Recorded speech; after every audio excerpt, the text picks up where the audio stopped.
Well, hop on to my flying Nimbus, because we really should get going. You mean I can actually ride on this thing without falling? Well, sure, but you do have to have a pure heart. Oh, that's okay. When your dad's the Ox King, you always behave well. I'ma kick back and have a good time. Drama free, that's how I live my life. Inhale high, enjoying the vibes. Got no time for bullshit in my life. I'ma kick back and have a good time. Drama free, that's how I live my life. Inhale high, enjoying the vibe.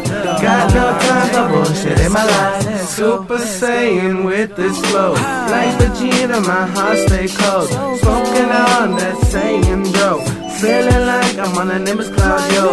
I just want it all, I just wanna ball. Wanna go to the mall, not care about the cost. Puffin' on the dopest dope, in a sweet or raw. Hella high, singing catchy songs. My mind stay floating, smoking on this potent. Got my mind constantly going, has me going slow motion. Wanna be sipping Arizona tea, rolling up the finest weed. In San Diego, by the beach, living how I should be. I'm just trying to live my life, so my blunt and stay lit. Look at the drama, that's my mindset. Feeling good, just vibing. You can catch me smiling. I'm up in the clouds, I'm flying. Got no time for no bullshit or lying. I'ma kick back and have a good time. Drama free, that's how I live my life. Inhale high, enjoying the vibes. Got no time for bullshit in my life. I'ma kick back and have a good time. Drama free, that's how I live my life. Inhale high, enjoying the vibe. Got no time for bullshit in my life. Let's go, man. Fuck all that drama shit. Take me to my paradise with some video games, give me some double cheeseburgers, give me some good ass weed, and let's go. All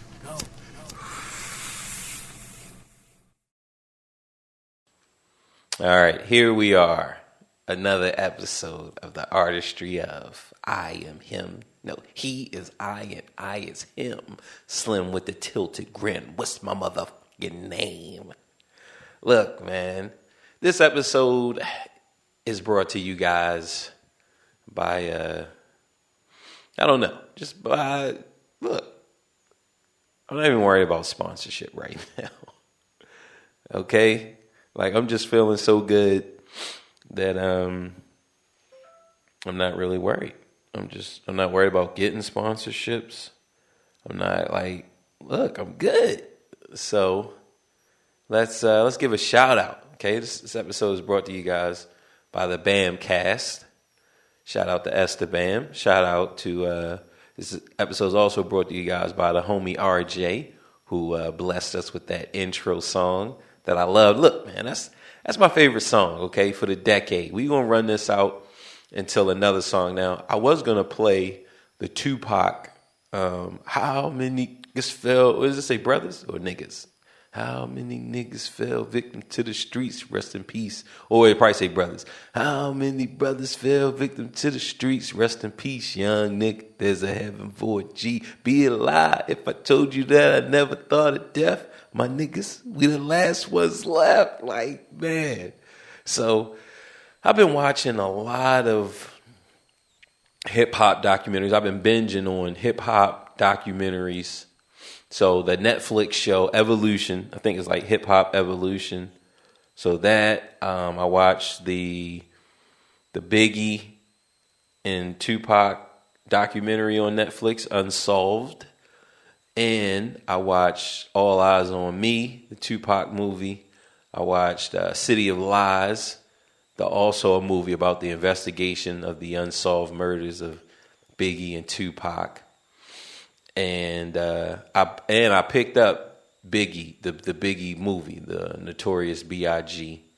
I picked up that movie as well. So I haven't watched it yet, but I'm definitely gonna watch it, right? To complete it.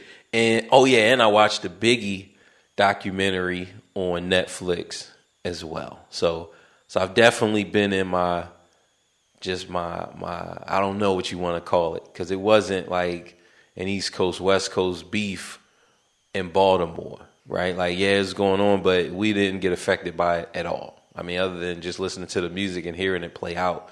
But it wasn't like when you went to go buy Coca-Cola, like, yo, Coca-Cola prices went up because Coca-Cola was from the West Side. So everybody was drinking Pepsi because, you know, Pepsi is on the East Coast, so it was cheaper. You feel me? And people was balling out. Like, yo, if you was a baller showing how much money you had, you was rocking Coca-Cola. You know what I mean? Like that, it didn't play out like that. So naturally, we just listened to the music, and you didn't take sides because we love Pac. Like, Pac did some time in Baltimore. Pac did some time everywhere. So Pac put in that work in Baltimore, New York, right? Biggie, we love Biggie. He definitely had a presence down in Baltimore. I remember my cousin Alex. I remember he picked up the tape, the Biggie tape, Ready to Die. And this is back in the day. So we had the box. That was the video service where you could play music videos, right? And so music videos is playing 24/7, and it's based off of people calling in requesting what video they wanted. So we just got the Juicy, right? So the Juicy hits the box, and the album comes out. Right now, I remember seeing it. I remember seeing Alex had the Source magazine, and actually, I remember seeing him in the Source under Unsigned Hype, right? So you figure when Biggie came out, I was around 13, like when the Ready to Die. So I believe the Ready to Die came out in 93. So let's say 93, 94. So I'm either 13, 14 when the Ready to Die album, when that released. So my cousin, he gets it. And I remember, like, yo, this is nothing like Juicy. I mean, it was totally different. It was like, man, it was not what I was expecting. But we already knew that he had 5 mics. And we was following that stuff, especially Alex. Alex was following because Alex was more like he was always a smart guy. So he had magazines and was reading. Like, I didn't read. I didn't have any subscriptions to magazines. I had no money. So your boy wasn't picking up nothing unless I really, truly wanted it, right? So I didn't have any magazines. I wasn't reading magazines. But Al, he was reading magazines. And I would look through the magazines, look at the pictures and stuff. And I remember seeing Big, and, you know, like I said, he got the 5 mics. Everything is going crispy on the music side. And you got Pac, I remember Pac from, Juice, right? So the Juice movie, which I picked that up as well, but I haven't watched it again yet. So I haven't watched that movie in a long time. I don't even remember the last time I watched it. But I want to say that movie came out in like 91, 92. It could even been the 90s. Like, I remember it being a big thing. And so if it came out in 90, I'm 10 years old. If it came out in 91, I'm 11. 92, I'm 12. So just looking at that and the age, I knew, and it was huge. It was huge. I remember going to the movie theaters back in the day, like in the late 80s and the early 90s, like Batman. Batman was so huge. It was a huge movie release. Like that first Batman, I think that was the biggest movie release that I experienced. I mean, it was huge. People wrapped around the theater, the long lines, just blocks long. And you got that movie theater that we went to. It was a new theater. So this is the first time that I got a chance to see a theater that had maybe 9 or 10 theater rooms. So before then, in Baltimore, we had the Hippodrome, and we had another one. I don't remember the other one, but they were like small scale, and they were kind of scary. Like, I remember as a kid going to those movie theaters and being afraid. Like, man, so you go in there, because my dad, he was in the horror movies. Like, he was in the horror movies, so I was into him, but I was scared. Like I watched so many of them with my eyes closed and just covering my face. Like, man, I can't even handle this, man. So I remember, what was it? Like one of those Night of the Living Dead or Return of the Living Dead or whatever. And I swear, it like that movie theater, the Hippodrome, it reminded you of something like Gotham City, like where Bruce lost his parents, like that alley where Bruce Wayne parents get gunned down. Like, that's what this movie theater, it looked like that. Like, that's the way it looked. I'm talking about the alley, not the grand ball and they cut through the alley, take a shortcut. Like, nah, you walk through this dark place and and that's how you get to the Hippodrome. I don't even know the actual name. I would have to read it, right? So I'm probably not even pronouncing it right. This is just off of memory, because once the new theater came in, I think that old theater, it went out of business quick. And that old theater maybe only had 1 or 2 theater rooms. It's been so long. So like you figure I was probably going to that like in 88, right? Back when Jay was pushing weight. I was a ballerina. He got the pictures. He seen ya. So the movie theater was crazy. So now you got this new movie theater, which is the standard movie theater that you see today. It's going to have 10, 50, 11 theater rooms. And you're going to have multiple rooms for the most popular movies and so forth. So that theater was out. And so Batman comes out, right? And I'm not really sure how early that theater opened up in relation to Batman. But I just remember Batman was so huge. Like, you had people outside of the movie theater selling merchandise, selling Batman merchandise, selling like little Batman emblems and medallions and rings and toys. I mean, it was so crazy. Like, you just had all of that was geared up, ready to go when that first Tim Burton's Batman released. And I remember, I think it was, I'm not really sure if it was Malcolm X. It was, or I can't remember what black movie it was. It might have been Do the Right Thing. It might have been Do the Right Thing. But one of those type of black movies had the African medallions. Like, so whenever this movie, I don't remember what movie it was that came out. But I remember that they had like black medallion, African medallions. They had the colors, and it just was like African pride. I mean, it was some movie. I don't even know what movie it was. I don't think it was Malcolm X, because Malcolm X I actually saw with my school, and we all we just went on a school trip and walked down to the theater, because the school was probably about a mile from the theater, or less than a mile, right? But it was close. And I remember just like everybody walking down to the theater and going to see Malcolm X. So I didn't see it at night with my dad and my brother and stuff like that, and the kids in the neighborhood. So I don't know what movie this was, but they had like the medallions, they had the merch. But Batman was the first. I mean, it was huge. That first Batman release it was big. It was phenomenal. Like, I don't even remember anything. Like, you figure after that, the Ninja Turtles, and I'm not sure about the dates, what movie came out first, but I want to say that Batman came out before the Ninja Turtles movie.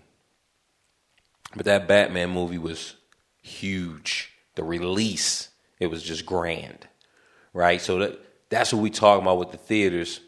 And I don't even know where I was going with it. I mean, I know I'm talking about just my youth, right? Because we talking about Juice. And I really don't remember if Juice was the movie that produced that medallion. But I do remember that Juice was a big movie. Like, it was huge. It was a big movie. And I didn't even see it in the movie theater. Like, I remember being young and not really, like, I really wasn't into that type. You know, I'm into Batman. You know?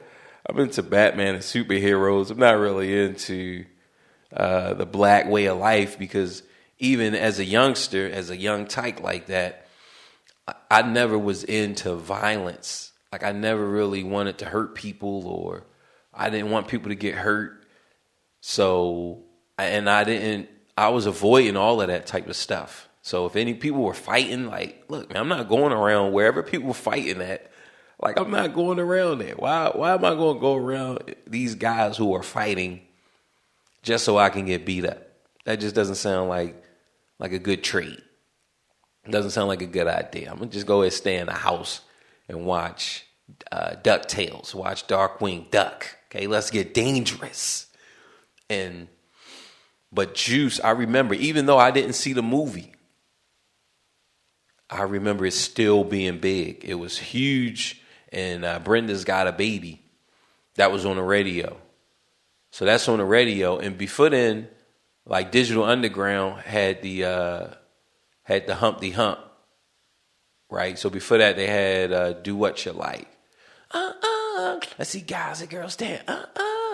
Do what you like. Right? So they had that. And I remember that. Like I remember the first, I remember Humpty, like when Shock G first put on that nose and he was Humpty. Like I remember it like, man, I remember thinking that he was a real person. Right? Like Humpty was a real person. And then he got his own song. The Humpty dance is your chance to do the hump. Da-da-da-da. Oh, sex me, baby. Do the Humpty hump. Watch me do the hump. Oh. Like I do the dance and everything. So black culture and hip hop culture was still prevalent. It was still a part of my day. But the movies wasn't. I didn't kind of gear to the movies, but everything else about it, about the culture, I'm full in. I'm 100%. And I remember Juice, like I said, Brenda's Got a Baby. Right now, I didn't even realize as a kid that. So I think they had same song, all around the world, the same song. And it was a movie. I can't think of what movie, but again, look, man, that movie not like Batman. It's not superheroes, Transformers, stuff like that.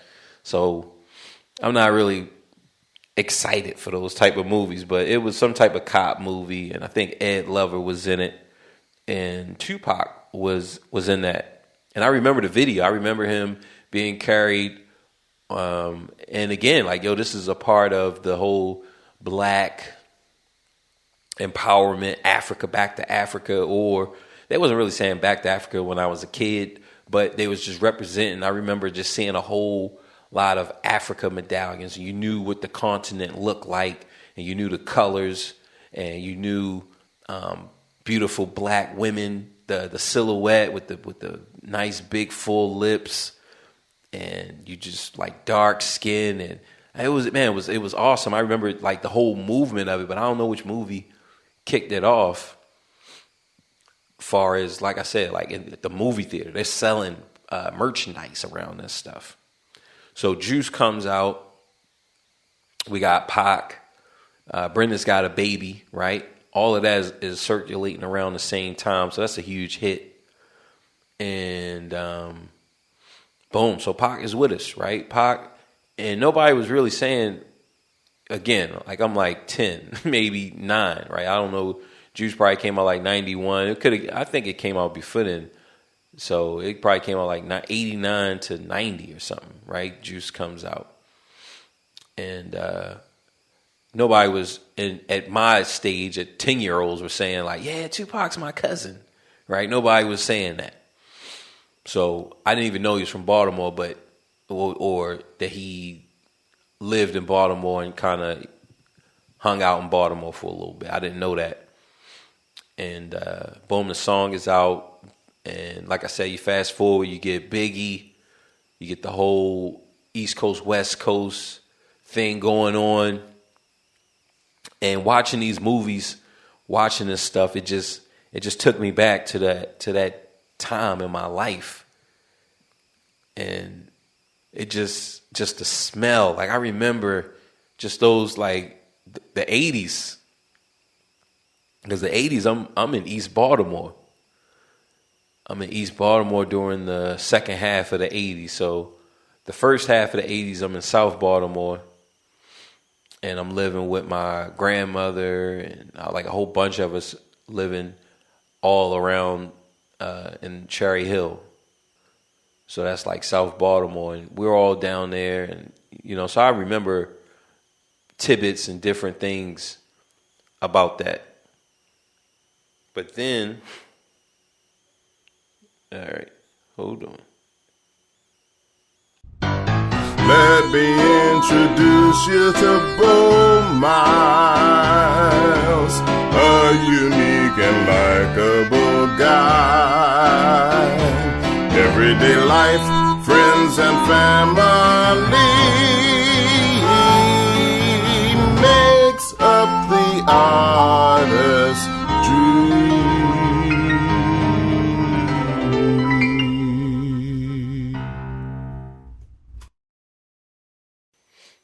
All right, so we're back. I was talking about Tupac and Juice, right? So we're talking about Juice, Tupac, and it's like, man, it was big, right? So for the most part, I have an idea what I was talking about, but look, we're just gonna pick it up, okay?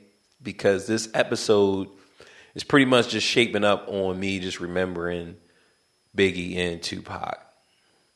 So you got, like I said, you got Juice going on. That was my first introduction to Tupac, even though I didn't see the movie. And you got The Source magazine. That was my first introduction to Biggie, which is crazy because, like, I didn't even read, but just something about it, something about that picture. I just remember that picture in the magazine for the Unsigned Hype. I also remember Nas. Even though, now, back in the day, as a young tyke, you saw these pictures, right? You saw the write-up, you saw like the heading, but you didn't really lock in to be like, yo, let me follow this person. So then all of a sudden they come out. You don't even connect the dots, but later on you connect them. You're like, yo. And that's how it was with Biggie. It's like, as a kid, as a young tyke, you saw him. But when that Juicy came out, I didn't even know that was the same person, right? So I didn't even realize that until later on. Like, I'm talking maybe 20 years later, right? So it's crazy how that is sometimes. But anyway, still moving on. You got Pac dropping hits. I mean, you got the Above the Rim movie, which was huge. Now, by this time, I'm into these type of hood movies. Okay, so what was it? It was Above the Rim. Before that, I want to say Boys in the Hood. Like, I saw Boys in the Hood. Like, Boys in the Hood was right. I remember seeing it in the movie theater, but not really feeling the impact of Ricky's death because I'm still too young to really fully appreciate it. Matter of fact, I don't even believe I saw it in the movie theater. I want to say that my cousins, that they had it on the black market. Okay, this is back in the day. You got the tapes. They picked it up, bootlegging. Look, man, we picked up the Boys in the Hood movie. We're all going to watch it as a young family because all of the parents, they not watching it, but I guess they got it for us. And they just put it on, kind of like how you would do with Disney movies. But they doing Boys in the Hood. Like, yo, we do anything. I remember watching Rocky IV, like just any movie. What was that? Michael Jackson, Dream. What was his movie? Moonwalker, I think. Something like that, maybe. Something close to it. So that's how it was. So you got Boys in the Hood, but like I said, by the time Above the Rim soundtrack came out, like I was fully on board. So that's something that I wanted to see, that I enjoyed. And I remember watching that and watching it on the tape, bootlegging. So it's like blurred. It's not even standard definition because it's usually somebody with their video cam, which is not even full HD, and they in the movie theater. So sometimes you might see the silhouette of somebody, You might see him get up. You might hear people talk, and it just depends because back then, the movie theater and that movie experience it was huge, and everybody was there. I mean, it was packed. Like I said, long lines. So I'm watching all of these in the comfort of my cousin's house. There's a whole bunch of us as kids watching this movie. So Above the Rim, boom, it's out, and Pain. That was the jam. I even did a remake of that. That was I would want to say like those songs that I did on YouTube. Like each one of them has a significance in my life. And that Pain, it was like that sample, just the whole track, the beat, the sample, the melody, just all of it, the lyrics, it just all came together, and it really represented and described my life. And that's something that I could say about Tupac that like over Biggie, because I wasn't in the streets robbing people, and I really wasn't aggressive. I wasn't aggressively trying to be dominant, right? Whereas I can say like the Biggie album and his music, especially the first album, he was like some of the guys that I was afraid of. If Biggie was in my neighborhood and we were around the same age, like, look, especially once he went through his transformation, because, you know, watching the story, you see that, boom, he's just like everybody. When you're young and you want to do good, you don't want to be out here hustling and selling drugs and kicking niggas down the steps just for rep. Any repercussions lead to niggas getting wet.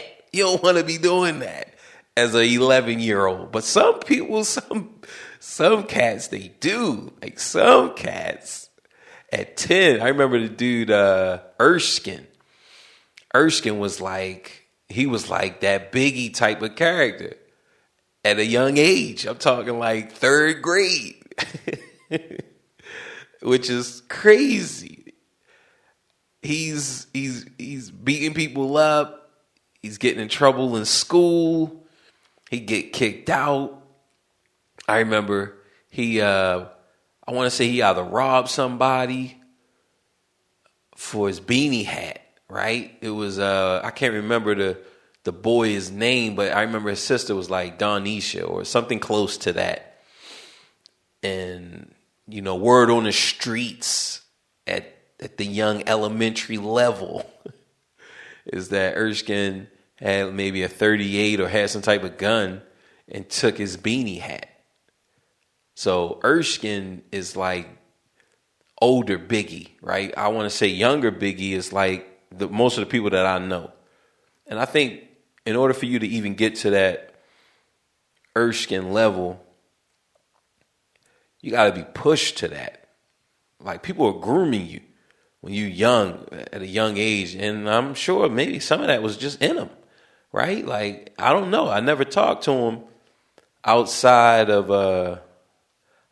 school, right? I never really talked to him, but I could see and I could tell.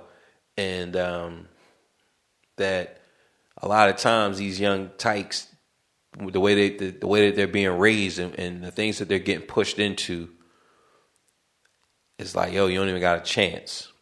So Biggie's album, the Ready to Die album, that's Biggie in the present, right? But Biggie in the past, like, boom, me and him, we would have been cool. I'd have went over there, we would have been trading Nintendo games, and if he was into music, maybe he would have taught me, like, yo, this is how you play the saxophone, right? I didn't know anybody with a saxophone. I've always loved the saxophone, but I've never known anybody with one at that age. I didn't know anybody who played any musical instruments. So Biggie, he did play them, and he studied music. So I'm sure if we were around the same age, I would have gravitated to that. And then as he went off into the streets, so if we were the same age, I know that we would have been cool, and I would have just been like, yo, that's that's Chris, or that's Biggie, whatever the name would have been during that time. I forgot his first rap name, Chaotic or something like that, right? So like, yo, that's K over there, that's chaotic, that's Otic over there, right? So, but just keeping the same age demographic, I already know that I want to say he was 10 years. I think Biggie is 10 years older than me, or around 10 years older than me. So I think he died in 97, and he was like 24. 97, I was 17. So what's the difference? That's a difference of 7 years. So Biggie is about 7 to 8 years older than me, give or take how our birthdays fall. So it would be safe to say that when I was 10, he would be 18, right? So I would have just looked up to him. If we were exactly the same age in the hood, right? I probably would have saw him in this transformation stage at 15, right? I would have been a young tyke, so just watching, we'd have been cool, we'd have been safe, and we really wouldn't have interacted like that. That's usually how it goes with that age difference. But the music, definitely, if he was like 2 years older than me with the Ready to Die album, like, yo, I would have been terrified of Biggie. I would have been in the house, terrified, scared, like, oh man, Biggie's on the corner, like, don't go down there. Look, man, that music was aggressive. Whereas Tupac's music, to me, it didn't have that I'm out here and I'm going to go get it by any means necessary. I think that's what Biggie's music represented, like, especially the Ready to Die, because I think Life After Death, it was a change. It was a change in how he viewed the world. But that Ready to Die album, it was like Malcolm X. It was by any means necessary. It's about being aggressive. It's not being passive. And I think Tupac's music, to me, was more passive. It was more, look, I'm going to sell drugs only because I have to, and it's nothing else to do. Like, look, man, we about to get put out. Whereas Biggie's, it's like, yo, before we get put out, like, yo, I'm going to sell drugs. So you had that distinction in the music, even though both of them are going to say the same thing, but Tupac's music, and especially where he's dropping those Brenda's Got a Baby and Keep Your Head Up, and right. So he's really speaking to the peace and the peaceful side of me. So boom, I'm gravitating towards Pac, and his music. A lot of his music really spoke to me. So the Above the Rim soundtrack, you got Pain, and it's like, yo, like, that's it, man. Like, that's right on time. Okay. Like, yo, you gonna do whatever you gotta do, but if it was up to me, man, I wouldn't even be in this situation. I wouldn't even be in this position. And that's how that early Pac, all the way up until the All Eyes on Me, that was Pac. That's the only side that you really saw, right? And I think after he got shot, and he went after Biggie, which I don't even know how real that was, like how real he felt, because the movies, all of the movies and the documentaries suggest that he knew that it was Haitian Jack, right? So I don't know if he knew, like his brother Supreme was saying, look, be it right or wrong, like that's how he felt. He felt like Big and Puff or whatever, like, yo, they knew that something was about to go down, and they didn't give him the word. So that's just an unfortunate case, but that changed him, especially just going to prison once he got out. Just with that Death Row Pac was it was definitely it was definitely aggressive, and it's kind of like he kind of fed off of that Biggie Ready to Die album, right? So Biggie, you could say, fed off of Pac because Pac was already a superstar, a hood superstar nonetheless, but a superstar. He was already a superstar, so of course you're gonna look up to Pac when you're coming out and you're coming up with this stuff and you're just trying to drop these albums and you just trying to be a rapper. Pac is already doing it. Who doesn't want to be a movie star? Who doesn't want to have girls screaming after him and like all the the prettiest girls that you could ever think of? Like, yo, they like Tupac, right? He a movie star and he a rap star. So who wouldn't want that? And I think Biggie drew off of that and ate off of that. And then on that that All Eyes on Me, I think Tupac, and this is all hindsight, you didn't feel like this in the moment that it was happening. You was just buckle up and enjoy the show. So you got Pac, like I said, above the rim. And you got another thing he did was Straight Ballin', but I don't know which soundtrack that came from, right? So we get into music. The music is just coming in to the hood, and Straight Ballin' was another one. That really spoke, that spoke to me. That was a time when I was even like considering selling crack. And it's not even that I consider, it's just like, yo, your back is against the wall, so you got to sell crack and stand tall. Look, man, your boy used to be a rapper, that's everybody, right? Everybody. So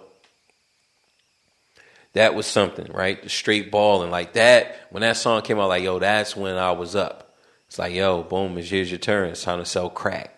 And just me personally, like, you don't want to do that because you're like, when you jumping in, it's like, man, like, I ain't trying to get shot up. I ain't trying to go to jail, right? But look, man, you got eviction. We got put out. We got evicted, okay? Things are all out on the street.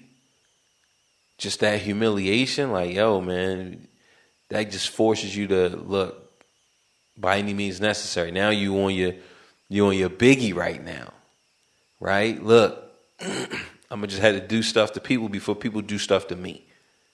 And there's no hearts out here, no emotions out here. It's just robotic Transformers, okay? Decepticons and Autobots. Like, look, man.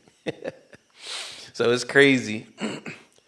All of this is going on. We got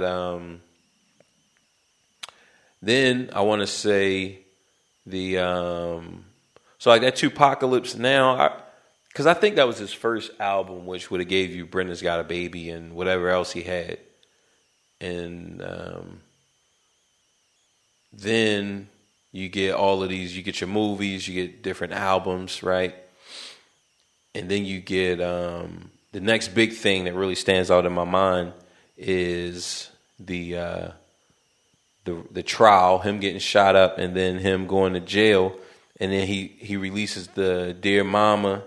And I want to say Temptations. Temptation was the first song. I don't remember how that went. I just remember that I really didn't like it that much. I don't even know if it was called Temptations, but I want to say, right, this is all from memory. It's not even me with my phone looking it up. But it was like, Lord, I went through many tears. I went through many years. It's just so many tears. Right? So you had that. And the beat, like, when I look back on it now, man, all of that was fresh. It was hitting. But my musical palette was a lot different as a kid. So the song, it was still a good song, but like when I listen to it now, it's crazy. It's like, yo, man, Pac. Like, I would have loved to have been in those Tupac sessions, just listening, just watching them make the music and putting it all together. Man, it just would have been a good experience. And then you get the the Dear Mama, right? You get the Dear Mama comes out. He's in jail, so he's not in the music videos, right? He's not in the music videos. And then we hear that Suge Knight, is going to bail him out, right? So on the flip side of that, you get your Ready to Die, right? Which is a lot earlier than all of this stuff. But you get your Ready to Die comes out. And at the same time, I want to say that, like, Method Man, his album was out, the TAO. It was out, like, I want to say at least around that time, right? Even if it was a year before, a year after. But the TAO is out. So you got Biggie, you got Meth. Of course, the Nas is out. And what else? Because I want to say that those things was kind of pumping in Baltimore. They like, we're really rocking a lot of Wu-Tang. And on my block, like where I grew up at, we're rocking a lot of Wu-Tang. And Biggie comes, boom, they rocking his stuff, but I really don't remember the grimy stuff. I remember Juicy. I remember the remix to One More Chance, which the original, like, man, all of his joints were bangers. They were just like, his music was hardcore. Like, it really was.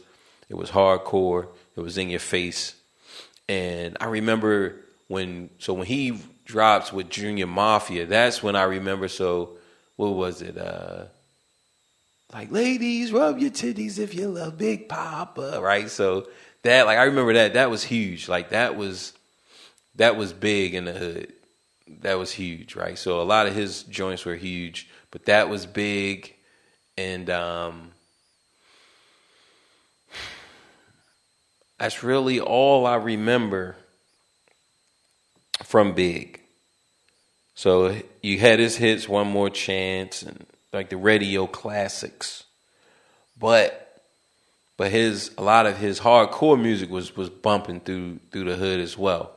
But he was out doing shows. It wasn't like he was really making the news and getting into trouble and always into something. It wasn't like that. So he wasn't really in the media. He was just his foot and his ear was to the streets. He was just grinding the music. So you knew that he was in contention for the best rapper. Like, you knew that. It had spread in Baltimore, and that was definitely in conversation. So this is before Jay-Z's Reasonable Doubt, right? So you just got Biggie and you got Nas. And, we're not in New York, so we don't know how they're saying, Big is the king of New York and all of that. Like, we're not getting hit with none of that. So we're not having none of those conversations. We're just letting the music speak. So at that time, because we didn't get hit with that, it's Wu-Tang, and then you got Big, right? So from Wu-Tang, Method Man was the biggest Wu-Tang member at that time. Like, he was huge. Meth was huge. He was big, and you could see it. Like, even as a kid, he released the MET-HOD, man. Hey, you get off my cloud. You don't know me and you don't know my style, right? So he dropped that, his voice, his cadence, how he just rode the beat. Like, man, it was like he was just on ice. Like, just everything about him. It was fire. It really was. And I can still say it is like Meth, especially when he get in the zone. So for us in Baltimore, it's like, you got Meth is really leading the charge with Wu-Tang.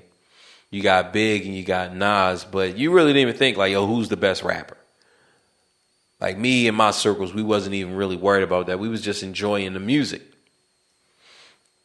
And like I said, once the Players Anthem or whatever he called it, like, once that hit, like, I remember it just really being played in the music, and just, it was like, man, this is fire, right? Like, it was just fire. You had Lil' Kim, and of course her posters were like every boy's dream. Like Lil' Kim is still like one of my queens. Like she could just come down and say like, "Yo, cut the grass and make sure that it looks nice. Do the edging. I want you to sweep the ground. Make sure there's no grass on the concrete." Like, yo, I'm gonna do it perfect for Lil' Kim. Like, look, man, I'm cutting the grass. Look, man, it's tick season. I don't care about Lyme disease. Give me Lyme disease if I can just hug and hold Lil' Kim. Like I'm gonna melt, you know. So definitely Lil' Kim and MC Light. Like I freaking love. Like she is just so beautiful. Like I just remember I can just see MC Light right now. And so, you know, so like you got those queens out there in hip hop, and boom, Pac, he gets out of jail. Now the Who Shot You comes out, and I didn't think anything about that it was related to Pac, right? But look, man, that's how Pac was feeling. I mean, we can't say, yo, you should feel like this or you shouldn't, or because he knows a lot of the inner workings of their relationship with just Haitian Jack and Brooklyn and just all of that, just the whole atmosphere, everything, all the different players, all the different people that's involved. Like he knew all of that, right? Which I don't know any of that stuff. Especially as a young kid, I didn't even know about Haitian Jack. And so when the song comes out, I didn't make any correlations, but if you're in the thick of it, I'm sure a lot of those lyrics, he was thinking like, yo, so Big, like, man, this came out, I wrote this and recorded it before. I wanted it on the Ready to Die album. It's like, man, so again, just a series of unfortunate events. Now, Pac is out. He's on death row. And I just remember Hit 'Em Up. Like, I don't even know if Hit 'Em Up came out before the All Eyes on Me album or after. Like, I remember hearing it. Like, I remember hearing the California Love and the RZA remix. Like, I remember that type of stuff. But I remember walking home from school and hearing that Hit 'Em Up on the radio. And I remember, like, this had to have been one of the first times that they even played it, because it had profanity, and it had so much profanity, they was trying to like edit it real time, but they wasn't catching the profanity. They just let it fly. Like, yo, man, we just gonna play it uncut on the radio.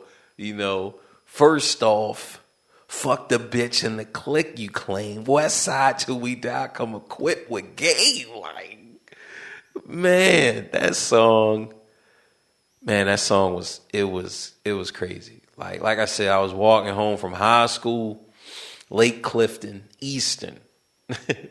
I'm walking home and I just hear it, and it's like, oh man, just the fact of the profanity, and they just let it fly. Like, that in itself was monumental. It was like, yo, we just gonna we're gonna take whatever fines that we gonna get, because y'all need to hear this uncut. So like I said, that had to have been the first time that they even played the song, because they was trying to edit it on the fly, but it wasn't good enough, right? Now, I want to say, just thinking about some of the stories that I've heard just anyway, that Hit 'Em Up came out after the All Eyes on Me album, because Hit 'Em Up was on the B-side of How Do You Want It, which I might have to add that to my playlist. That was a good song. How do you want it? How do you feel? Coming up as a nigga in the cash game, living in the fast lane, nah, for real. Tell me, ooh, how do you want it? Yeah, yeah. Like, man,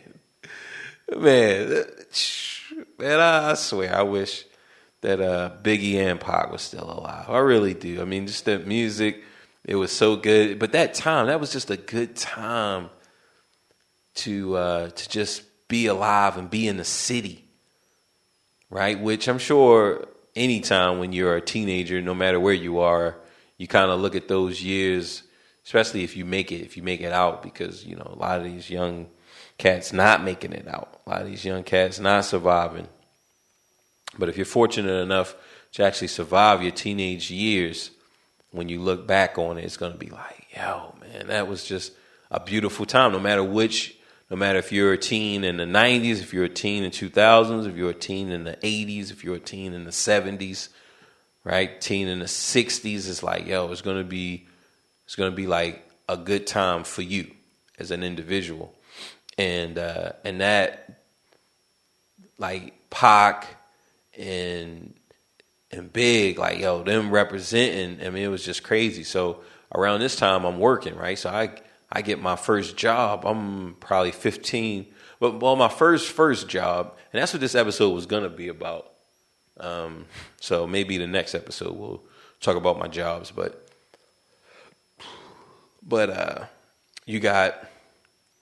I'm working at Checkers, and this song, you know, Ready to All Eyes on Me is out. And I remember, I want to say I was working, and the news, I don't even know, like, maybe a customer came and ordered some burgers and was like, yo, Tupac got shot. Like, I don't even know how we even heard about it that soon. But I know the Tyson fight. I remember the Tyson fight. But see, but maybe I was working the night that he died. Right, so somehow, some way, we got the news there. But I remember that Tyson fight.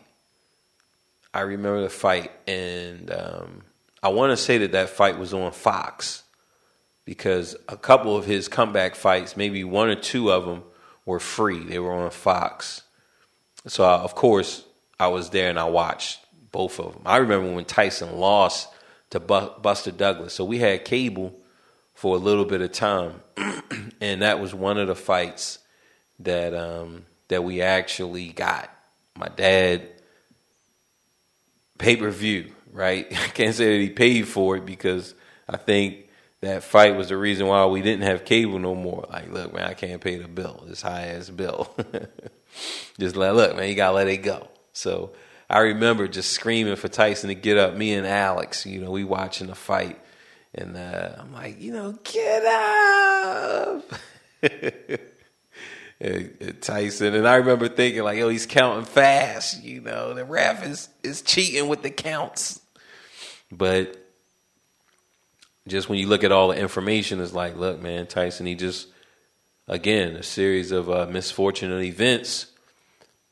It led to him not being the same Tyson that won all of those belts and that established a name. Like, he was no longer that Tyson. He was a new Tyson, and it just wasn't his night, right? You know, on any given night, things can go different. So we're talking, we got Pac is doing a song for Tyson, so he's coming down the ring. So, you know, Pac is rapping, you know, he fights. And then I remember, boom, they talk about Tupac getting shot. Now, remember, he already got shot up.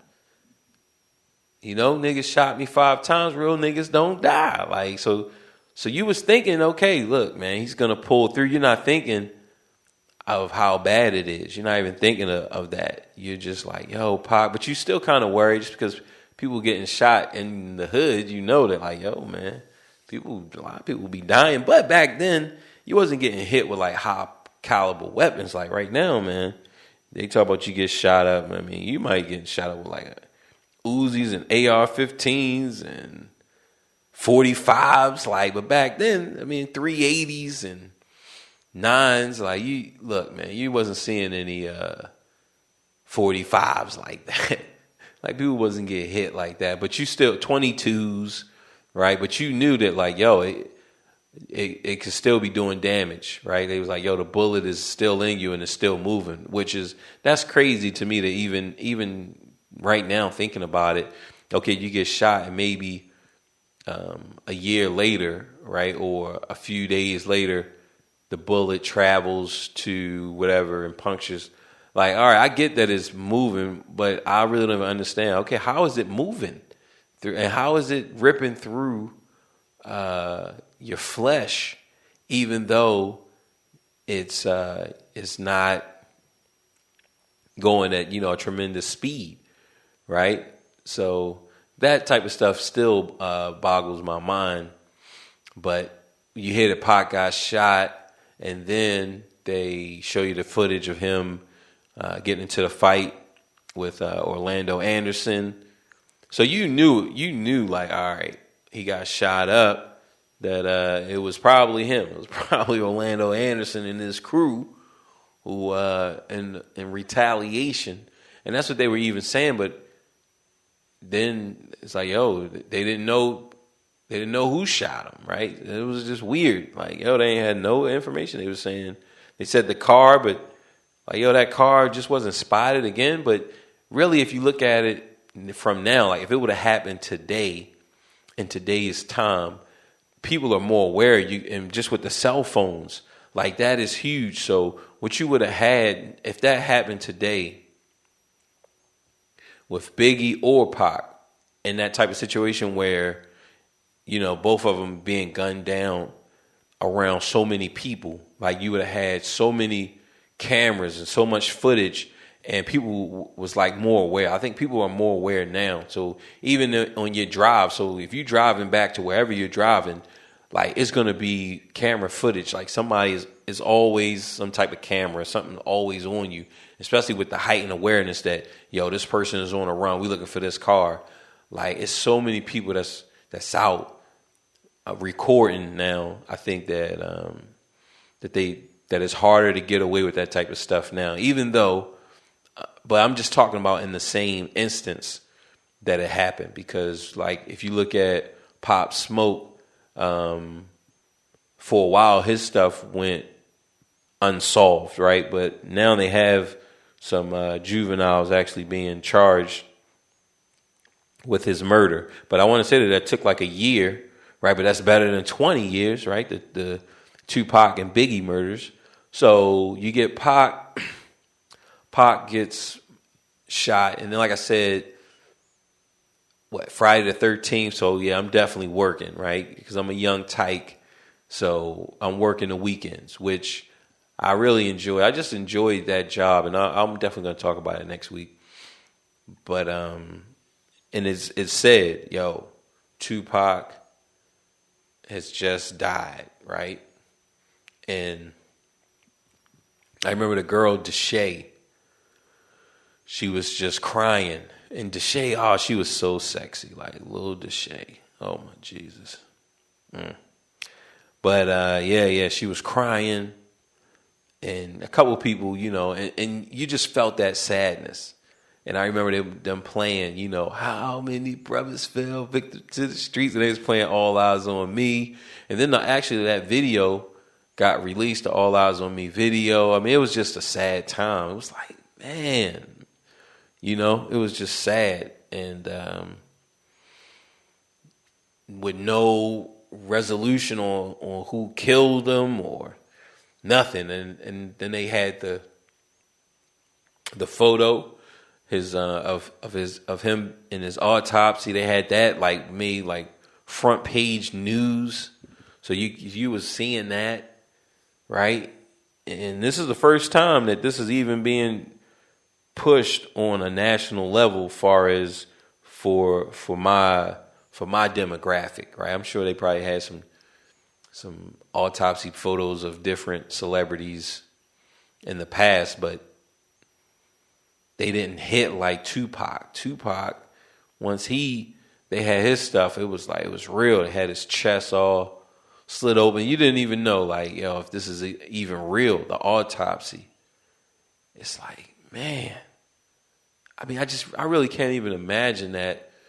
Especially like me, just, you know, whoever did the autopsy, they wasn't a true fan of Tupac, but just imagine if you're, you know, the physician doing the autopsy, especially with the love, right? Like the love for Tupac, and here he is on the table. Like, man, I think I would have just cried, you know, like when just seeing my mom in that state, I think I just would have cried and just, you know, put my head on his chest, you know, like, man, Pop, damn, you know, probably turn on some Tupac, right? Just put on the All Eyes on Me. Look, man, I probably listen to every song, man. Okay, look, man, this autopsy gonna be a minute, guys. Like, I need to go back to Brenda's Got a Baby. But Brenda's barely got a brain. A damn shame the girl can hardly spell a name, right? I had to turn on the first. Man, we had to go back to All Around the World, the same song. All right, we would have just had to just go ahead and just remember him. Like, yo, before we even get any of this stuff done. So watching the film, watching one of those documentaries, which, like I said, I watched so many of them that they all start to blur, especially when it's about the same subject matter. But Tupac's mom, like after he gets shot, he's in there. His mom comes in there and he's conscious, right? So he actually gets to see his mom, and his mom tells him, "Hey, you're gonna be okay." And I guess they do the first surgery, and then they see, okay, look, man, he's not doing so well. We're gonna have to take out a second lung, or I mean not a second, take out his lung, take out one of his lungs, which is like, man, damn, son. So as the mom like, yo, just do what you got to do. They take it out, and then when she goes in, and she tells them, hey, look, you know, the doctor said you're going to be okay. Yeah, they had to remove a lung, but, you know, they say that you can get by with one lung. And then he just kind of panics, and then he goes into some type of cardiac arrest or just some type of death initiation sequence. And that's just crazy, right? Just for your mom to just come in there and see you, and like y'all was just talking to him, even though of course he can't say nothing back, but he can at least nod and look, right? And then bam, we get to this where look, he dies right in front of her, right? So that's just crazy. And it's like, man, you know, and you looking at later, it comes out that Orlando Anderson and Keefe D, that they're responsible for the Tupac murder. And just looking at the story, which I believe him. Like, yo, Keefe D is the one telling the story. And I mean, it sounds credible, right? You don't know, but it's like, man, that's just crazy that he's like, yo, so Orlando, yo, he goes back, he tells Keefe, yo, man, they beat me up, they stomped me out. He like, who? Like, yo, Tupac and, you know, whatever niggas. He like, yo, nah, man. You know, nah, cuz. So he on his gangster, and it's like, man, they get up, they looking for him, like, yo, they gonna kill him. I mean, that's just. And I remember, I like vaguely remember that type of hatred. I really don't want to remember that, being that angry and hateful towards a person that you want to kill him. But I vaguely remember it. And, you know, that's an emotion that I don't want to feel. Like, I don't want to feel like that about somebody. I mean, it's just so crazy. And, okay, we talking about Tupac, he's a celebrity, he's a star. So it's like, yo, he don't deserve to die. But a lot of these brothers and sisters who are getting gunned down over street beefs and reputation, dying because of reputation and things like that, and protecting your rep. I mean, a lot of that stuff is just pointless. So you get Pac, they looking for him, and some girls like, oh, there's Tupac, and there he is. I mean, it's just crazy. And they pull up on the side, they give the gun to one of his cousins or whatever, and he's like, yo, man, I ain't killing Tupac. You feel me? Like that statement. It's like, yo, man, in the midst of all of this gangster shit, this, different colors, and just like, yo, man, I'm not killing Tupac. Like, yo, I hear that he beat you, or they stomped you out. You feel me? Like, yo, let's go shoot up some of the no-name guys. But to kill Tupac, like, yo, nah, man, I ain't doing that. Which I'm sure he was thinking, like, yo, the cops, everybody will be on it, right? This is Tupac, this is a celebrity. Or like, yo, the retaliation, just whatever. No matter what's crossing your mind at that moment, it's like, yo, man, I ain't killing Tupac. And, like, yo, Orlando, like, yo, shit, I'm going to kill him. I'll kill him. Like, damn, son. He like, yo, shit, give me this shit. Like, yo, he don't care. He the one who got stomped out, got humiliated. Like, yo, nah, he don't care. It's like, man, dog. So he let it fly. And they were saying, Keefe D was like, yo, he looked at Suge, like, yo, they made eye contact, so Suge know who killed Tupac, right? Suge know who did it. And you get this massive blood and Crip war that ignites right after the Tupac's death, and it's blood and bloodshed on both sides. But it's like, yo, but Orlando is just running free. Like, man, but see, that's the code of the streets. Like, yo, there's no snitching. They're not going to tell. And the ops, like, yo, the Bloods, for whatever reason, like, yo, they couldn't get to him. But see, that was the point that I was really thinking when you get to Biggie, right? And I'll come back to that idea, but we have, boom, Pac is gone.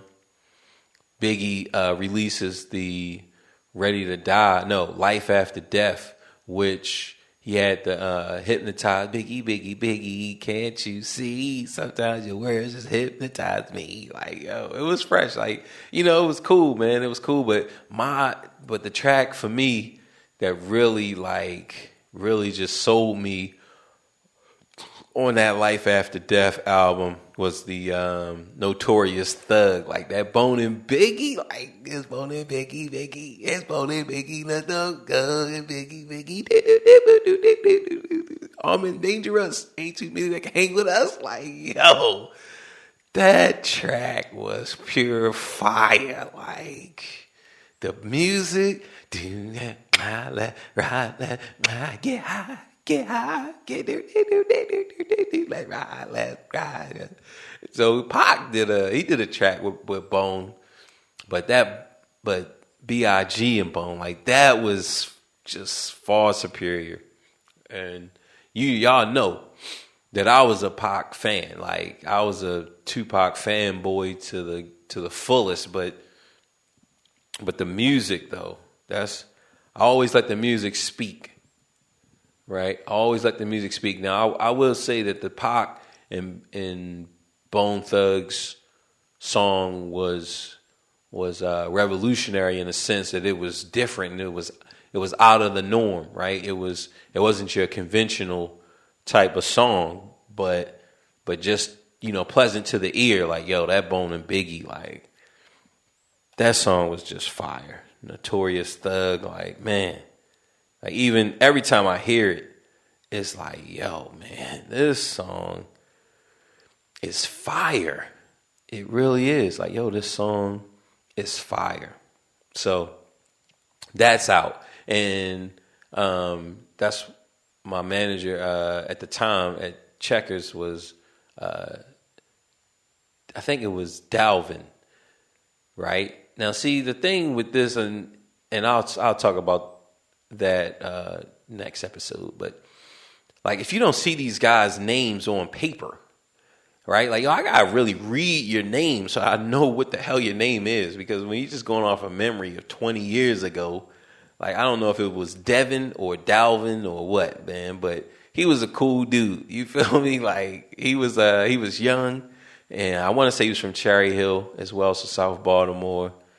And he was like the youngest. He was a young black manager, and man, I freaking loved him, man. Like, he was so cool, man. He really was. Like, you know, like those type of guys, man. You just work for, you just bust your ass for them every day, okay, every day. And I remember he was playing Notorious Thug in his car, and I want to say he had like a Infinity I, whatever, like, or Infinity G, like a little small one. It wasn't like a Q45, but man, that system, it just bumping and just, you just riding with them. It's like, yo, man, this is the life, man. This is, you know, so that Notorious Thug, like, it, man, that song was just fire, just pure, unadulterated fire. Like, man, I would have loved to be in the studio when they just, at the creation of the beat, you feel me? Whoever produced it, like, yo, I would have loved to just been there, watch him tinker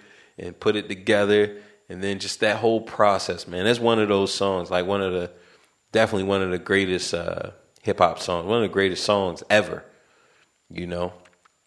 That song was fire. It was so fire that, you know, years later, Christina Aguilera had, you feel me? What's the dude, whoever wrote that? I can't even think of his name, but my man Nate put me on to that guy who wrote all of those songs. Like, yo, he took that beat and flipped it, you feel me? If you wanna be with me, baby, there's a price to pay. I'm a genie in a bottle. You gotta love me the right way. Biggie, bonus, Biggie, get up the, like, yo. Oh, man, that song was fire. It was so fire that, like, yo, they turned it to a pop song for Christina Aguilera. The guy's like, yo, that shit was fucking fire, okay? It just, there's no way around that Notorious Thug. So, he's promoting the album. He goes out to the West Coast, which, like, I want to say that he did the video there, right? He shot the video. I want to say he shot the video in the West Coast. I haven't seen it in so long. I don't, you know, I'm just going by memory, but I want to say that the video was shot out on the West Coast. So it's kind of hard because I don't remember him actually being in a lot of these videos. Like the Hypnotize, yeah, he was in it because they was doing the boat scenes, but they did that song with 112 keep pushing on. They did like the little kid, so he's gone by that time, you know. So some of the songs, like, yo, he didn't make it to the video, you know what I mean? So, but he goes out to the West Coast and he's promoting the album, and then you hear that Biggie was shot and killed, you know. So I believe he died that night, you know, so it wasn't even like Pac was in the hospital for a few days or whatever, but Big, he didn't make it, you know. So I mean, and that was heart-wrenching. Like, I remember, like I said, that song where they had with him and Puff, they had kids portraying them in the video, like that was heartbreaking. And then Puff, boom, he comes out with the tribute, you know, Be Missing You. And it was like, yo, man, it was like death on a large scale. You just wasn't ready for that as a kid. You've never seen that. People, yeah, famous people died in between the 80s and the 90s, right? But not as close as Biggie and Pac. Like, these guys, they were like immortal. They were here forever, right? Ever since you remember, Pac was alive and doing movies and doing music. And Big, ever since you remember he was doing music, like, yo, his music, he been putting out music, he been on hooks. Like, yo, he out here. We ain't hear about the car accident. We ain't hear about none of that stuff. And it's like, yo, man, now they gone. And it was just huge. It was huge. And then watching this documentary, you learn that one of the theories is that Suge had Biggie killed as a revenge killing on the Tupac, right? And I don't know if I agree with that. You know? Like I really don't know if I agree with that, only because well, we gotta go deep, right? So some of the mounting evidence or some of the theories that they were working with it is because Puff had put out a contract on Suge and Tupac with the Crips. And this is because Puff's friend or wherever, he was like kidnapped and tortured.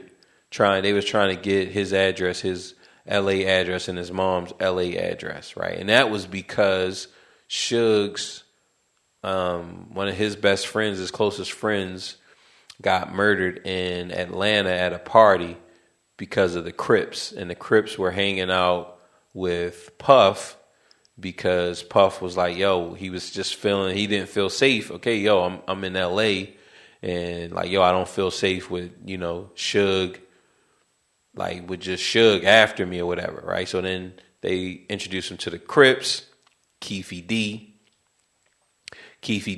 and them, they're in Atlanta. And Suge's homie gets murdered, you know, he gets shot. They had some type of altercation and there's, you know, gunfire and his man get killed. And then Puffy's best friend or one of his closest friends or promoters or whatever gets kidnapped and tortured. They're trying to figure out where does Puff stay when he's in LA, right? So you got all of this stuff is snowballing. And so this is the, you know, the theory. I don't know if any of this stuff is true, but this is, you know, the working theory that they're working with. So you got all of that going on, and then you get Tupac's death, right? So Tupac's death here again, Keefe D is involved in this, right?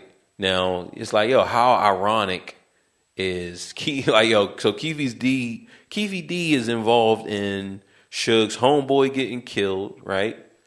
And now Keefe D is involved in Tupac getting killed. Now Keefe D was like, yo, he actually looked Suge in his eyes during the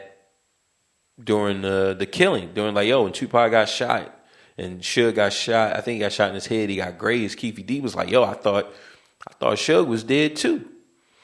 Right? He's like, yo, he thought Suge was dead because he saw him get hit in his head, but I think he just got grazed. But he saw him get hit in his head. He's like, yo, man, I thought Suge was dead, right? Like, yo, Suge looked me in my eyes. Like, yo, we looked and we know each other. Like, yo, they go back elementary school, right? So they know each other. Now, so that means that, like, yo, Suge knew who killed Tupac, right? And so if he killed Tupac, he was trying to kill you too. Like, if you in the car, you right next to him, they shooting up Pac, and you get shot in your head, grazed or whatever. Like, yo, that could have, that could have went into your to the tank, to your think tank. Like, yo, you done. So that's an attempt on your life. Like, yo, he tried to kill you too, right? Now, Suge is in jail because of during the Biggie, right? Because he went to jail right after, I think right after the Tupac murder, right? The Tupac got murdered. Suge is in jail because they got him kicking Orlando Anderson on video, and he's on probation. He can't be doing any of that type of stuff, or like, yo, you going up, man. Like, yo, you a wild boy, Suge. Like, yo, Suge is a wild boy. So, so they like, yo, man, let's just go and put him up, man. He need to go up. So Suge is up, and he pays Orlando, allegedly, right? He pays him to get Orlando to be like, nah, Suge ain't hit me. He didn't do anything trying to, hurt me or anything. So they was trying to get him to where, boom, now Suge don't have to go to jail. But Suge ends up in jail anyway. Now, Suge is like, yo, he know Orlando. He know that Keefy D is a part of all of this. Keefy D was at the homies killing, right? At his homeboys killing. Now he's at Tupac's killing. Like, yo.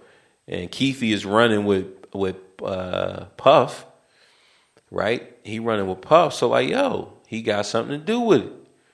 Right? Puff is at the freaking foot of all of this stuff. This is what the theory, right? This is the theory. So Suge is like, all right, okay. Like, yo, man. So they look at it like this. All right, so when Suge's friend gets killed, then they try to go after Puffy's friend, right? When Suge's artist gets killed, they're going after Puffy's artist, right? So that's the logic behind that theory. But the reason why I feel like, okay, so then we need a little bit more information in there too. So we got that part established, right? Then you have the actual theory of the killing. Okay, so you have Suge's friend Poochie. He while in jail, Suge has conversations like with his baby mama, but they said that his baby mama was his legal representative, right? So because it's his legal representative, he had unsupervised conversations with this girl. So his baby's mom, one of his baby's moms, are now coming to visit, and under the disguise of some type of legal representation. And while they're in these solo sessions, which that really makes me think like, yo, so that means, come on, dog. Like, all right, just let's look at this before we go on. All right, let's finish it out. And then we'll come back to it, okay?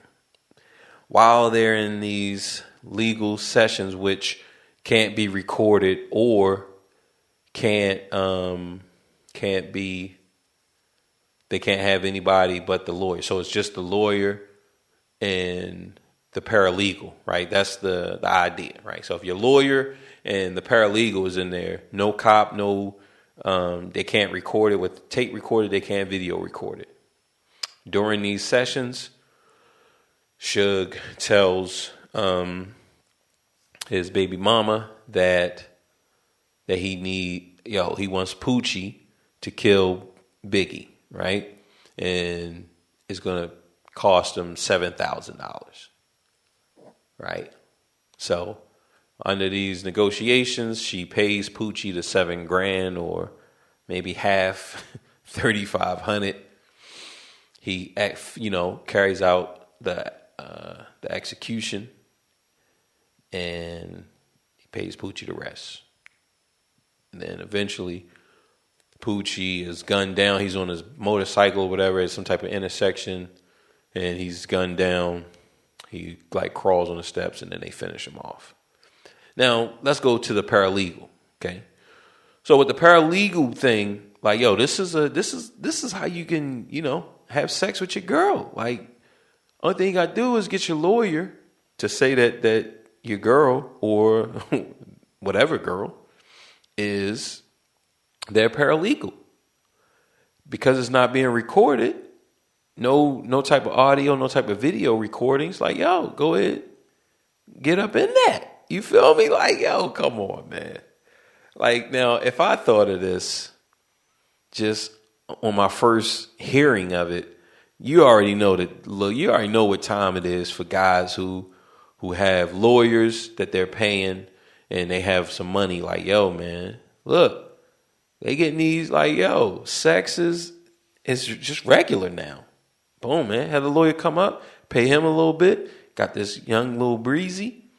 Pay her, whatever. You feel me? Got your baby mom, your second baby mom, your third baby mom. Look, man, go ahead, get your fourth baby mom and create a new baby mom. Like, yo, this is the hustle. Like, so come on. Now, that's the first thing.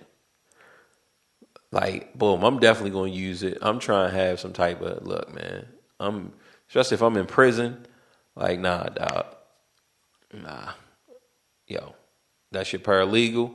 I'm about to get in them cheeks and you can just, zone out or whatever you got to do. Like, look, man, we can wolf pack. Like, it's whatever. Like, yo, it's just, look, I mean, this is, it's your girl. I mean, you let me know what y'all ready for. So that's the first thing. Okay. Second thing is the amount. $7,000. Now, back in 97, let's say $7,000 had the buying power because of inflation. Let's say $7,000 had the buying power of, I would say, maybe 10 to 12 grand, right? So it's the equivalent of having 10 to 12 grand, almost double, right? Which it could be like, yo, inflation could be like that, right? So for 12 grand, nah, dog, that ain't enough. You talking about killing a big superstar, like, yo, you my best friend and you making millions, right? Like, yo, you worth millions. Death Row is worth millions. So you telling me that you only got to pay $7,000? Like, nah, dog. You talking about you talking about hundreds of millions of dollars. Like, yo, man, I want 10 mil, dog. Like, yo, I don't care you in prison. Like, I don't care about none of that. Like, yo, man, you want the job done. Like, nah, man, $7,000, like, no, dog, that is not going to cut it. Like, $7,000 is what I would pay right now to get somebody licked off. Like, come on, man. Like, so that's the first thing. Like, yo, I'm sorry. Like, yo, once the cops tell me that, right? I'm the chief of police or whoever they got to report to on this case, and they tell me this story. Okay, so you telling me that Poochie did it for $7,000 from, like, yo, Suge Knight, which is worth, even in prison, like, yo, Death Row itself, because, yo, they got all of these assets, like, yo, that's worth hundreds of millions. Like, yo, I'm going to price them at $300 million, dog. This is 97, okay? So $300 million in 97, we talking about the real $300 million. Like, yo, I know Noriega, the real Noriega. Like, yo, $300 million. Like, yo, nah, dog, I want $10 million for that. So, no, man, once they tell me 7,000, like, nah, dog, y'all gonna have to go back to the drawing board. Like, yo, that ain't making sense. And let's go back again to, okay, if Suge knows who killed him, right? Which this is what you guys are saying. Officer, I think it's Caden. This is what he's saying. Like, yo, he heard it from Keefy D. Keefy D told him, yo, Suge saw me, right? I believe Keefy D. So then I got to believe that Suge knows that, yo, Keefy D has something to do with Pac, right? So if Keefy D has something to do with it, Orlando Anderson has something to do with it, right? So Suge's lawyer, somehow, some way, Suge's people got in touch with Orlando Anderson. Somehow, some way, they got in touch with Orlando Anderson. They contacted Orlando Anderson, and they gave him a certain amount of money. Orlando Anderson went to court to testify that Suge didn't hurt him, that Suge wasn't trying to hurt him. So, there's so many opportunities in there for Suge to actually have Orlando Anderson killed for a lot less, even for the $7,000. For $7,000 with some young bloods, right? Like, yo, you got some brazy bloods. Like, yo, man, they gonna get the job done. Yo, this is the guy who killed Tupac. He's gonna leave the courthouse at 2 p.m. He's gonna get to the courthouse at such and such. Like, yo, follow. Like, all right, we're going to give him the money. You see what I'm saying? Like, yo, it's so many opportunities for them to actually set up Orlando Anderson and kill Orlando Anderson. Just in that interaction between, yo, I'm going to pay him whatever amount. Oh, I think it was like 40. I don't know if it was 40,000. I don't know if it was 40,000 or 30,000 or you know, I just believe it was more than 7,000. So why are they going to pay Orlando Anderson more than $7,000 to say that Suge wasn't trying to hurt him, but he's going to pay his best friend who he, you know, look, this is confidential. I'm leaving you with this. This is the most biggest job that needs to be done. I'm going to pay you $7,000. I'm going to pay Orlando Anderson, who actually killed my friend, right? Who actually killed my artist, whoever you want to call him. I'm going to pay him $30,000 to $40,000 for him to say that I did not hit him. But I'm going to pay my closest friend $7,000 for him to go kill one of the biggest artists, if not the biggest rapper in the game. Like, yo, that just doesn't make sense. It just doesn't. Like, the numbers don't make sense, okay? The math doesn't make sense, and the revenge killing doesn't make sense, because why wouldn't he just pay? If he's paying $40,000 for Orlando Anderson to testify, he could easily pay $40,000 to a bunch of brazy bloods to go ahead and orchestrate this so that he never even makes it to the courtroom to give a statement. He never makes it to anywhere, or after he gives his statement, he never makes it home to enjoy the money, right? Because it was so many points of contact that he could have easily touched him. Like, yo, if I can give you $40,000, then I can touch you. So, right? So like, so if you touch my $40,000, that means that I touched you. And I know that you killed Pac because I was there. I looked at you. I looked at Keefe D in his face. And this is street politics. I'm not even talking about testifying to the cops or talking to the cops. Like, this is just street politics. Like, yo, I know who did it, right? The war erupts after. So everybody know who did it. And yet I can get you $40,000 to testify, but I can't kill you. But yet I can get somebody else $7,000 and kill them, right? That's why I feel like this story, like, yo, I feel like that part of it just doesn't make sense. And Caden, like, yo, that's the way he felt like, yo, he was on it. He felt like he was on it. He was right. This is closed case. You feel me? Biggie in, Tupac, murder solved. Next, give me 2 high fives. It's like, yo, nah, man, nah. The Pac part, I could feel it. I can believe it because it's coming from Keefe D, which some people would say, nah, maybe not. What is it? B.I.G? What is the rapper? One of Eazy's boys that was on Real Compton City G's. Like, yo, he would know. Now, if he confirmed, because, like, yo, he would know if Orlando killed Pac. You feel me? Like, yo, he would know that. So right now we got Keefe D saying it, but like, yo, if you know, B.I.G, whatever his full name or, you know, full rapping name, like, yo, if he said it, like, yo, yeah, you feel me? We all knew, and, you know, which I think he kind of alluded to on one of those Vlad interviews. Like, yo, I think he even kind of said, like, you know, without saying it, because the code of the streets, like, even on the dead, like, yo, I'm not ratting. You feel me? Like, yo, I'm not snitching. I'm not ratting. But I think he kind of alluded to it. But if he said it, like, yo, yeah, Orlando did it, then boom, it's done. It's case closed, right? And, yo, but on the Biggie side, the other thing, the other cop who was investigating the murder, who actually started, I can't think of his name, but I looked it all up, right? Because I'm in this thing deep, okay? I'm fucking knee deep in this. We're in the bowels of the Biggie Tupac murders.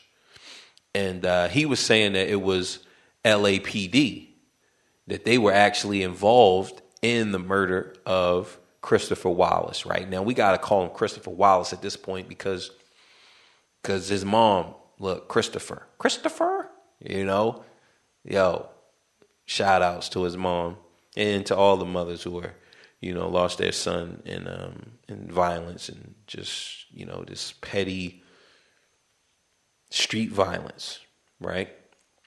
He was saying that that the LAPD was involved in it. So, and that's why they're not trying to solve the case, because Miss Wallace, she has like a $400 million, $500 million lawsuit against the LAPD. So if it turns out that that dirty cops were involved in the killing of Christopher Wallace, then they would have to pay in this lawsuit. So that's why they're trying to stall. So they actually know, and that the evidence supports that it was a LAPD officer who killed Biggie. And I believe that. I believe it only because they haven't produced any leads, and you can already tell, like, yo, you know where to start. Like with this case, you know where to start. Okay, just following the information of where the murder happened and getting the testimony and everything, and just hearing like, yo, okay, so we're gonna start right at ground zero. Biggie getting killed, rest in peace, Christopher Wallace. God bless the dead. And we just start to move out.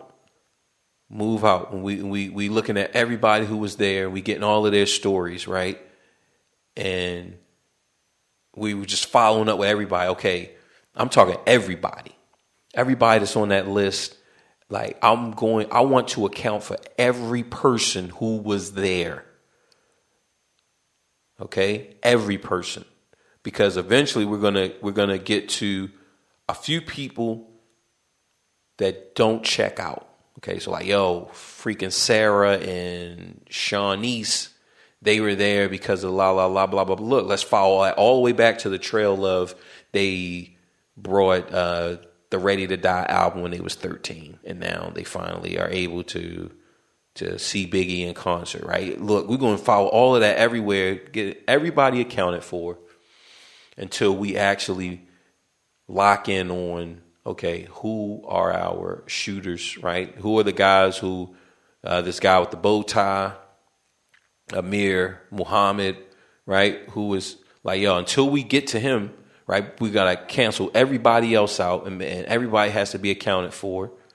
And then finally, with the cars, with everything, okay? Then we're going to actually eventually we're going to get to Amir Muhammad. We're going to get to the alleged LAPD officer who actually did it with the walkie-talkies. Like, yo, we're going to get to all of that. And if it's leading to the LAPD, like, yo, it's the reason why it's not leading to the Nevada PD, right? It's the reason why it's not leading to the Baltimore City Police Department. Like come on, man. If it's leading to the LAPD, clearly the LAPD got some type of involvement, has their hand in it somewhere. And until we rule them out, until we check them out, then boom, we're going to follow the trail, right? So that's why I feel like they probably did have something to do with it, because we wouldn't even be saying that. Like, no one is saying that it's linked to the New York City Police Department. That like, yo, 2 New York City cops flew out trying to assassinate him because Haitian Jack. Like, yo, nobody is saying that. Why? Because that didn't happen. Okay? Like, look, they followed the leads, they followed the trail, and it led back to the LAPD. You feel me? And they're not trying to pay Miss Valletta Wallace, the beautiful. They're not trying to pay her money. So they just stiffen the investigation. And you figure, I mean, really, it's like man, that's just crazy. Now, will the truth come out eventually? I think so. I don't think that the story about Poochie, it could be real, but those numbers, like, yo, those numbers are not real. And they produced a false letter to the girlfriend, right, the baby mom, So of course she could have easily just gave them what they like. Yo, all right, y'all want to hear this story? Let me cook it up for y'all. You feel me? Like, yo, you got a letter, yeah, because pretty much this is already telling them. This is setting the stage up for. So she like, yeah. So I don't know. Even if that story is real, like, yo, come on, dog. Poochie, come on, dog. You should ask for more than $7 grand. You feel me? Like, yo, this is death row. $300 million company. They got the Snoop, the Doggy Style. They got Chronic. They got All Eyes on Me. They got the Dog Pound. They got Nate Dogg. They got so much equity. So many assets. Like, yo, nah, man. $7 grand. Like, come on. Especially, I know you, like, come on. If me, Bo Miles, know that Orlando Anderson got paid more than $7,000 to say that he didn't hit you, then you know that Poochie knew that Suge paid Orlando Anderson more than $7 grand. So why are you going to come at me with these shitty ass numbers? 7? Like, nah, dog. Let's go with 7 million. Look, I need 10, especially to do a hit like that. To do a hit like that and nobody know anything. Nobody. Like, yo, they got away with it. To actually get away with the murder of Christopher Wallace, but you couldn't get away with the murder of Orlando Anderson? Like, come on, man. It just doesn't make sense. Like, his character is in the Orlando Anderson case. Like, yo, if you was a killer, if you was thinking about killing, you would have thought about killing Orlando. Yo, man, just kill him. That's how they would have did it. Mafioso, La Costa Nostra. Yo, make sure he don't even make it to testify. That's how we can just clear that up. We don't have to worry about it. Yo, we got to worry about testifying. If he's never seen again, look, man, make him disappear. You make all these other people disappear, but you're not going to make Orlando Anderson, who you know, and you know, allegedly, because we got to get confirmation from B.G. before, you know, we can say, like, yo, B.G. say it, then it's done. Because Keefe, based on Keefe, like, yo, Keefe is reputable. I believe him. But the only thing we really need is B.G. because B.G. was Orlando Anderson's best friend. You feel me? So, like, yo, like, I got, you know, I'm not even going to say anything on wax, but just know that I know that B.G. would know, okay? That's all I'm going to say, okay? Like, yo, like, one of my homies came up to me and told me when he killed somebody. That night, he told me that night, yo, I felt his spirit leave his body, okay? Like, he told me that night, yo, 5 minutes ago, I just killed somebody. You feel me? So I know B.G. would know. He would know. If Orlando did it, like, B.G. would know. So until we get the confirmation, the words from B.G. himself, it's all speculation, right? But Keefe is still reputable. Like, I ain't gonna hold you. Keefe is still reputable. And if Keefe said it, like, yo, I believe him. You feel me? But to really lock it in to where, look, I'm ready to die, it's all eyes on me if BG confirms what Keefe D said. So that's that, guys. That's what I've been into. So the verdict is, I believe that, you know, Keefe D, Orlando Anderson, they had something to do with the Tupac murder, but I do not believe that Poochie, like, the numbers, like, look, if the numbers were right, then I could see it. You feel me? But then again, like I said, how come he didn't go hard on Orlando Anderson and Keefe D? Like, yo, Keefe D was driving the car. You feel me? And it was another person. It was like, yo, 3 or 4 people in that car. So, like, yo, if I saw all of them, then, like, yo, and they killed my man Pac, which, you know, that's what they was trying to say. Like, yo, all of these stories create the image that, you know, that Suge really loved Pac. You feel me? That he really loved him. And he admired him. And you could kind of see that, like, yo, he really admired and looked up to Tupac. So if that is true and Suge is like, yo, a killer, like, I get it that he beating people up and getting people beat up and all of that. But like, yo, if he was like any of the bosses from the 5 families, dog, like, like, yo, all 4 of those, whoever was involved in that car, whoever was in that car, they would be done. Like, yo, Keefe D would be done. You feel me? So, you know, and I get it like, because Keefe's story is legit. He had backing, but still, like, come on, dog. If you can kill Biggie, and you can kill Keefe, and you can kill Orlando and the other people that was in the car. So that story, I don't know. Like, you know, I don't know if Poochie was the one who actually killed Biggie. I don't really believe that. Just with those numbers, I don't believe it. Like, those numbers is just too low for me. I feel like the LAPD, and this is not even on some conspiracy. This is just the numbers. Like, yo, the lawsuit makes it like, yo, that number 500 million, like, they not trying to pay that. And the only thing they got to do is kind of stall. Like, you feel me? Like, that's an easy conversation. Like, that's not like a plotting conversation. That's just like easy work. Like, yo, we got this lawsuit coming up. How much? 500 million. Oh, man, that's going to eat into our pension. Right? They got coffers. They got all types of stuff for that money. Like, they got the money. They like, okay, let's do an investigation. All right, what are they talking about? She's saying that the LAPD has something to do with her murder, with her son's murder. Well, did we? First thing you're going to hear is, I don't know, right? You're going to hear no or I don't know. Even if they do know. Like, yo, no, right? All right, let's okay. What's up with the investigation? We got Officer whoever, right? Poole, I think is his last name, Poole. We got Officer Poole doing an investigation, and he's saying like, yo, the LAPD has something to do with it. Dirty cops and all that. Like, yo, man, we don't need this shit, man. Like, yo, on top of the other cops that's coming down, you know, like, yo, they had to disband the Compton police department. Like, yo, we just don't need this shit. Like, how can we make it go away? Like, all right, well, you know, if we don't solve it, then there's no proof, and then we don't got to pay. You feel me? Like, yo, that's an easy conversation. That's basic strategy. Like, yo, that's not even conspiracy theories. Like, that's just basic, easy. All right, this is how we can shut this one down. Right? You don't even got to silence nobody. Just pull. Look, we just got one guy who really been investigating, so we can easily discredit and shut him down and go on about our business. And, you know, business is politics as usual. So that's it. Definitely watch any of those things that I watched. It was, man, all that stuff is good. I still got to watch Juice. I still got to watch the Notorious movie. So it's a couple more movies that I got to watch, a couple more things. But definitely a lot of that stuff came from Netflix. So if you got Netflix, definitely check out the Biggie's documentary, which is kick-ass.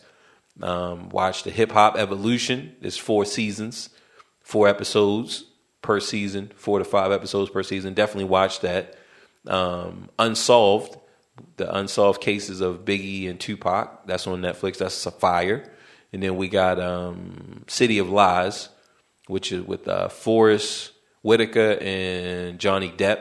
You know, so that was good. Both of so all of that's good. All of that's good stuff. And you know, catch you guys next week. Reese's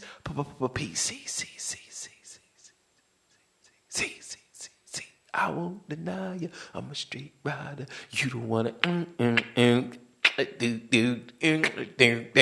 Side note, I would have loved to start this off with some Tupac and some Biggie, but I don't know. Like, I think I really could do it, but those guys are big, so you know they might shut down my episode, or who knows. Like, I'm just not in a position to pay, but that's what I would have really loved to start this episode with. Was started with some Tupac and ended with Biggie. You know, so rest in peace to Pac and Big, and like I said, all the people, not just brothers, but the sisters and cousins and just everybody who fell victim to violence and street violence and petty violence, man. Like, you know, we really got to stop it, but we're not. That's just a part of human nature, which we're going to get to at some episode. Really? That's so sweet of you. Well, hop on to my flying Nimbus, because we really should get going. You mean I can actually ride on this thing without falling? Well, sure, but you do have to have a pure heart. Oh, that's okay. When your dad's the Oxy King, you always behave well. I'ma kick back and have a good time. Drama free, that's how I live my life. Inhale high, enjoying the vibes. Got no time for bullshit in my life. I'ma kick back and have a good time. Drama free, that's how I live my life. Inhale high, enjoying the vibes. Got Super Saiyan with this flow. Like Vegeta, my heart stay cold. Smoking on that Saiyan dope. Feeling like I'm on a Nimbus cloud, yo. I just want it all, I just wanna ball. Wanna go to the mall, not care about the cost. Puffin' on the dopest dope, in a sweet or raw. Hella high, singing catchy songs. My mind stay floating. Smoking on this potent. Got my mind constantly going. Has me going slow motion. Wanna be sipping Arizona tea, rolling up the finest weed. In San Diego, by the beach, living how I should be. I'm just trying to live my life, so my blunt and stay lit. Fuck all the drama, that's my mindset. Feeling good, just vibing. You can catch me smiling. I'm up in the clouds, I'm flying. Got no time for no bullshit or lying. I'ma kick back and have a good time. Drama free, that's how I live my life. Inhale high, enjoying the vibes. Got no time for bullshit in my life. I'ma kick back and have a good time. Drama free, that's how I live my life. Inhale high, enjoying the vibes. Got no time for bullshit in my life. Let's go, man. Fuck all that drama shit. Take me to my paradise. Give me some video games. Give me some double cheeseburgers. Give me some good ass weed. And let's go.